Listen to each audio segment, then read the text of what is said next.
Bruno Marchal, mental coach à Montpellier. Alors les coachings, hein, c'est par WhatsApp, c'est 1 heure ou par téléphone. Hein. Quand vous êtes en France, c'est un téléphone.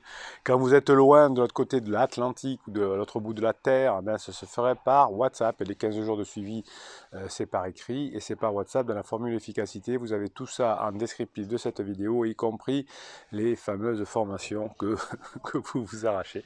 En tout cas, j'ai entendu votre message dans le live de jeudi soir.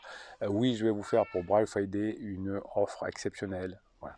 Je vous ai promis, je le fais, vous m'avez saoulé, hein, mais je vais le faire. Bon, aujourd'hui, tiens, ça tombe bien, on va parler de vengeance. Est-ce que la vengeance est quelque chose qui va vous permettre de récupérer votre couple, d'amorcer les choses, ou est-ce que c'est plutôt le pardon? Et si c'est le pardon, comment faire? On ne se rapprocherait pas de la formation qui va sortir mercredi sur le pardon. Vous m'avez demandé celle-là aussi, comment je peux pardonner. Ben, je suis en train de vous la produire, cette formation, vous allez vous régaler. Alors, à l'opposé du pardon, il y a la vengeance. Est-ce que la vengeance, c'est un comportement qui est rationnel? Alors, en tout cas, c'est un comportement qui est enraciné chez l'homme et même chez les primates. Hein, on voit que chez les chimpanzés, qui nous ressemblent assez beaucoup, hein, un peu beaucoup, il y a une règle qu'on appelle l'altruisme réciproque, c'est-à-dire qu'ils vont se souvenir à la fois des services qu'on leur a rendus, dont ils ont bénéficié, mais aussi ils se souviennent très bien des actes négatifs perpétués à leur encontre, et ils attendent patiemment l'heure propice à leur vengeance. Ah, d'où l'expression une mémoire de chimpanzé, non, c'est une mémoire d'éléphant.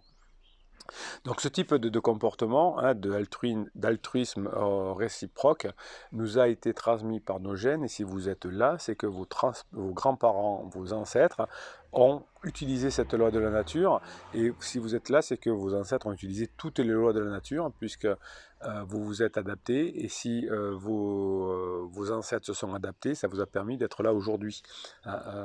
Ne sont aujourd'hui présents que les personnes qui se sont adaptées. Donc vous serez présent à la fin de la crise de votre conjoint que si vous vous êtes adapté. Ben oui, ça y est, check. On check à quoi? À travers le téléphone, on est en période de Covid. Alors, j'entends certains pirates dire oui, mais nous, on n'est pas des chimpanzés. Ben non, on n'est pas des chimpanzés, mais les premières sociétés ressemblaient à un chimpanzé. Qu'est-ce qu'on fait? Pourquoi aujourd'hui on est un peu plus évolué que le chimpanzé? C'est parce qu'on a fonctionné en clan et en famille et en couple. Et le fait de vivre en couple nous permet d'économiser de l'énergie, puisque c'est la façon la plus rationnelle de vivre entre humains. Hein. C'est pas peut-être relationnellement, faut travailler dessus, il faut prendre des formations et des coachings quand votre partenaire vous saoule, mais c'est la façon la moins stressante de vivre. Et donc c'est pour ça qu'on s'est développé, qu'on a pu développer notre cortex cérébral. Donc la capacité de se venger était une démonstration dans le clan de pouvoir défendre le clan en cas de... Hein, c'était un marqueur de première importance, la vengeance. Comme ça, on se disait, lui ou elle ne réagit pas comme une proie sans défense. Et c'est ce que vous faites, vous, avec votre criseux. Vous n'êtes pas là à écouter des sottises en disant, il faut poser ses limites, hein, il faut poser des ultimatums. Hein, vous faites bien le copain qui se plante, ou le psy qui se plante à vous donner des conseils. Ouais, il faut poser ses limites, hein, monsieur Marshall, il faut poser ses limites. Non, c'est pas ça. C'est être un rock, c'est être un bonhomme, c'est être une badass, c'est-à-dire ne pas bouger, et face aux pérégrinations, aux élastiques de votre conjoint, nous, on bouge pas, on attend que la crise se termine. Donc la vengeance, dans des situations qui ne sont pas de crise, pouvait être considérée comme un avantage, puisqu'on n'est pas une proie sans défense, et vous, si vous regardez cette chaîne, vous êtes des pirates, vous êtes des personnes qui sont en train, des personnes qui sont en train de devenir bien construites grâce aux formations, grâce au coaching, et c'est pour ça que vous allez récupérer votre couple après la fenêtre de regret et les fenêtres de retrouvailles. Donc le recours à la vengeance peut sembler quelque chose de perdurant, puisque si le clan se fait attaquer, si la famille se fait attaquer, je vais savoir la défendre, et donc c'est quelque chose qui est bien. Donc l'esprit de vengeance a été à un moment donné quelque chose qui était bien vu, qui était pertinent, et donc on l'a un peu encore en tête. Aujourd'hui, les sociétés humaines sont devenues de plus en plus complexes et aux données du clan et de la famille se sont ajoutées ce qu'on appelle la société politique et étatique. Hein. On est passé du clan, au simple clan, à l'État. Et l'État et la politique a aussi ses règles. Et les systèmes de justice, notamment de police, qui ont été centralisés, les pouvoirs qu'on appelle régaliens, ont été mis en place. Et aujourd'hui, les héritiers, ce sont les juges et les tribunaux que l'on a qui vont trancher. Donc vous avez un millefeuille avec des lois qui correspondent au clan, on va se venger, et des lois qui correspondent à la justice. Dans certains cas, des actes de vengeance personnelle vont être acceptés par la justice. Par exemple, et ça évolue autour du temps. Aujourd'hui, on a le droit de se venger de votre mère, par exemple, qui ne vous a pas accordé le permis de construire, et vous allez vous venger en votant contre lui. Vous avez le droit. Vous avez le droit aujourd'hui à l'infidélité. Ce n'est plus puni par la loi. Hein, ça l'a été pendant un moment, hein, puisqu'on privilégie le couple et la famille. Aujourd'hui, ça a un peu évolué. Donc, on a le droit. On peut punir son ami, donc on peut se venger de son ami, de son mari qui nous saoule, en le trompant, hein, en ayant un pansement.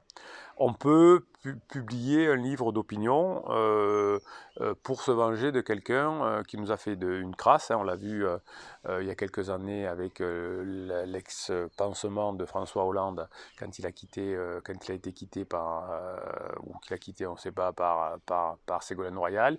Madame Treadwiller a été en pansement pendant quelques temps, et quand M. Hollande l'a viré à la fin de leur lune de miel, disant c'est pas elle qu'il me faut, et qu'il est allé vers quelqu'un d'autre, elle s'est vengée en écrivant un bouquin. Ça c'est possible, hein, c'est une vengeance possible, légale. L'offense finalement, hein, la vengeance va être quelque chose qui va nous permettre finalement de nous sentir mieux, mais est-ce que ça va arranger la situation avec la personne qui nous a offensé si on veut l'arranger? Évidemment, vous avez compris là que la réponse est non. Et est-ce que ça va vous faire du bien à long terme? Pas forcément. Alors, vous allez plus ou moins facilement pardonner en fonction de l'acte, en fonction de est-ce que la personne l'a fait exprès, etc. Je vous ferai d'autres vidéos cette semaine pour vous préparer à bien comprendre la formation sur le pardon, parce que vous sortirez de votre couple, vous sortirez vainqueur de la crise de votre couple que si vous savez pardonner. Voilà, donc le désir de vengeance, hein, le désir de créer des interdits est légitime, hein, puisqu'il est à la fois permis par le clan et il est permis jusqu'à une certaine mesure par la société. Mais ce n'est pas très pérenne au niveau relationnel, donc en fonction de vos objectifs, vous savez que la vengeance va vous faire du bien à court terme. Par rapport à vos amis, vous allez dire hein, je suis trop costaud, hein. Mais à long terme, ça ne fonctionne pas. Et je vous expliquerai dans la formation notamment que les vengeances des hommes et des femmes ne sont pas les mêmes, etc. Je vous donne une petite anecdote parce qu'elle m'a fait rire, mais je l'ai vu plusieurs fois dans ma carrière, des femmes qui veulent se venger de leur mari en crise, qui mettent ses affaires, les costumes, les chemises, tout ça dans des sacs, et qui, avec la bonne copine, mettent du javel dedans, ferment les sacs et les mettent devant la porte. Ça, c'est une forme de vengeance féminine. Alors, je vous en donnerai plein si vous voulez. Il y en a plein d'anecdotes comme ça dans la formation, mais vous voyez que ces vengeances ne sont pas forcément des choses qui vont permettre de retrouver rapidement un couple. Pour la petite anecdote, hein, les personnes qui ont suivi les formations et les coachings et qui ont fait ces bêtises-là, j'en ai 3 en tête ces dernières années, les 3 sont revenus quand même en couple. Vous voyez, on peut commettre des interdits et on peut se remettre en couple quand même. Voilà, donc la vengeance, est-ce que ça existe? Oui. Est-ce qu'il faut la mettre en place si votre objectif est de retrouver le couple? Eh bien, la question elle est vite répondue. Bien sûr que oui, les pirates, dites-moi, si la vengeance va vous aider à retrouver votre couple, dans les commentaires des pirates, là, allez-y. Donc les pirates, c'est la tribu là, qui permet de réussir ses objectifs et notamment de revenir en couple. On est très soudés, vous êtes très soudés, vous vous aidez dans les commentaires, on est tous ensemble, je réponds aux commentaires aussi. Il y a les formations et les coachings qui sont là pour vous aider, pour donner les méthodes pour y arriver, pour être des vrais pirates qui retrouvent leur couple. Et là, vous avez ça en descriptif de cette vidéo. Vous me mettez des pouces en l'air parce que quand vous me mettez des pouces en l'air, qu'est-ce qui va se passer? Eh bien, il va se passer qu'il y a d'autres pirates qui vont voir ces vidéos car YouTube va les proposer et qui vont rejoindre la tribu des pirates. Et plus on est bien ensemble, plus on fout le bordel. Hein. C'est un nouvel leitmotiv des pirates. C'est pas moi qui l'ai trouvé, c'est Ribal. Donc on fout le bordel et ben, on explique à tout le monde que ce qui est devenu tendance, c'est pas de se séparer, c'est après la crise de se retrouver.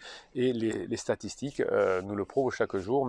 Abonnez-vous à cette chaîne car vous avez les pirates des... Il y a beaucoup plus de vues que d'abonnés. Je ne comprends pas vraiment la stratégie. Alors que vous avez, quand vous êtes abonné, des posts qui vous sont réservés tous les jours. Bon, abonnez-vous. Voilà. Et puis, eh ben, on se termine toujours ensemble avec nos private jokes que l'on a dans notre tribu de pirates, notre communauté de pirates qui réussissent leurs objectifs parce qu'ils utilisent les neurosciences, le comportement humain et le fonctionnement du cerveau. Eh bien, notre dernière private joke, c'est Bruno Marshall. Bruno Marshall, il vous dit à très bientôt.